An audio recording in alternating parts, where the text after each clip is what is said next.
आणि तुमचे वेपन्स आहेत ना, भावनिक वेपन्स, ते थोडे बाजूला ठेवा. प्रॅक्टिकली विचार करा की काय होईल यार, होऊन नाही होणार. एखादा विषय उडेल, पण एखाद्या विषयामध्ये फेल होईल. तुमच्या मुलांना सगळंच आलं पाहिजे तर तसं नाही जमत. तुम्हाला सगळं जमतं.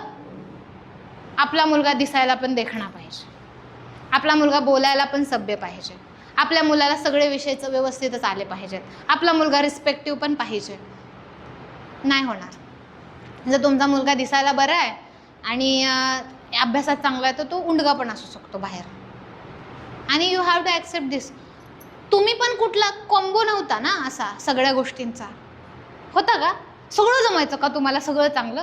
मग तुम्ही कसं काय एक्सपेक्ट करू शकता की माझ्या पोराला सगळं जमलं पाहिजे? नाही जमणार. एखाद्या विषयात तो डमच राहणार आहे, त्याला तो विषयच नाही सुटणार. आणि you have to accept that. आणि बिईंग ॲज अ सायकोलॉजिस्ट मी सांगते की प्रत्येकाच्या मेंदूच्या काही लिमिटेशन्स असतात.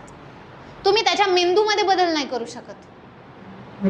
You have to understand the limitations of your child, की त्याला काय जमतंय आणि काय नाही जमत आहे.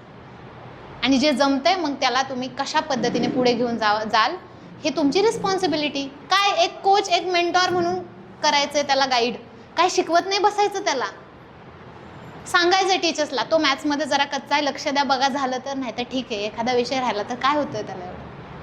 का ओढायचंय, का ताणायचंय? त्यांची जी ओरिजिनॅलिटी आहे, मला सांगा, तुमची ओरिजिनॅलिटी कम्युनिकेशन असेल आणि तुम्हाला गप्पच बसायला सांगितलं, तुम्ही बोलायचंच नाही, तुमच्या ओरिजिनॅलिटीपासून तुम्ही असे दूर जाता ना. आणि जसं दूर जाता त्रास होतो ना. जो तुमचा कम्फर्ट आहे त्याच्यापासून तुम्ही दूर जाता त्यावेळेस त्रास होतो ना. गोष्टी ह्या अंडरस्टँड करून घ्या. येतंय लक्षात? सो बेसिकली पालक म्हणून तुम्ही खूप चांगलेत. तुमच्या मुलाचं चांगलंच व्हावं असं तुम्हाला वाटतंय, ह्याच्यात काहीही गैर नाही आहे. पण त्याच्या पाठीमागचा टर्म्स अंडरस्टँड करून घ्या. कारण तुम्ही जे पॅरेंटिंग बघितलंय ना, त्या जमाना वेगळा होता. त्यावेळेस हे 2 रट्टे की माणूस जागेवर. आता नाही राहिलं ते, आता बदललंय. आणि वेळेनुसार पालक म्हणून आपण पण बदललं पाहिजे.